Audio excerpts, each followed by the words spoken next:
শারদীয় দুর্গোৎসব উপলক্ষে মানিকগঞ্জের সাটুরিয়া উপজেলার বিভিন্ন পূজা মণ্ডপ পরিদর্শন করেছেন উপজেলা নির্বাহী কর্মকর্তা ইকবাল হোসেন। বিস্তারিত থাকছে আল মামুনের প্রতিবেদনে। সাটুরিয়া উপজেলার একাধিক পূজা মণ্ডপ ঘুরে দেখেন, নিরাপত্তা, বিদ্যুৎ সংযোগ, আলোকসজ্জা ও শৃঙ্খলা নিশ্চিতকরণে সরেজমিনে পরিদর্শন ও মণ্ডপের কমিটির সঙ্গে শুভেচ্ছা বিনিময় করেন। পূজা মণ্ডপ পরিদর্শনকালে ইউএনও বলেন, শারদীয় দুর্গোৎসব শান্তিপূর্ণ ও উৎসবমুখর পরিবেশে পালনের জন্য প্রশাসনের পক্ষ থেকে সব ধরনের সহযোগিতা প্রদান করা হয়েছে। এছাড়াও হিন্দু ধর্মাবলম্বী সবাইকে মিলেমিশে উৎসব উদযাপনের আহ্বান জানান।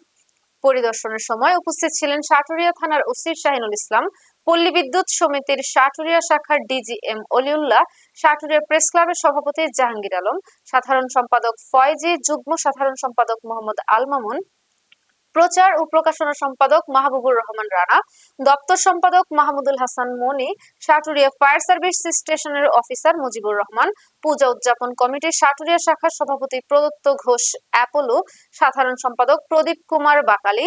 এবছর সাটুরিয়া উপজেলায় 81টি মণ্ডপে শারদীয় পূজা অনুষ্ঠিত হচ্ছে। সকল মণ্ডপে শান্তি শৃঙ্খলা রক্ষায় প্রস্তুত রয়েছে নিরাপত্তা বাহিনীর কর্মীরা। পূজা মণ্ডপ পরিচালনা কমিটির সদস্যরা বলেন, প্রশাসনের নিরাপত্তা ব্যবস্থার সহযোগিতা পেয়ে তারা উৎসাহিত। ইউএনও যে নির্দেশনাবলী দিয়েছেন তা তারা দ্রুত বাস্তবায়ন করবেন।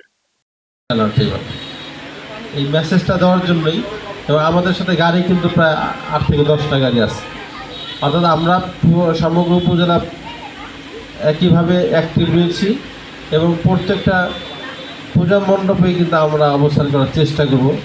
অলরেডি আমি মৌলভী সাহেব বিভিন্ন জায়গায় ইতিমধ্যে গিয়েছি। আমাদের পূজা কমিটির সভাপতি এবং সেক্রেটারি সাহেব তারা তো নিয়মিত এটার পরিদর্শনে আছেন এবং সামগ্রিকভাবে আমার মনে হয়েছে যে প্রত্যেকটা মণ্ডপই আমাদের সাটুরিয়ার সন্তোষজনক।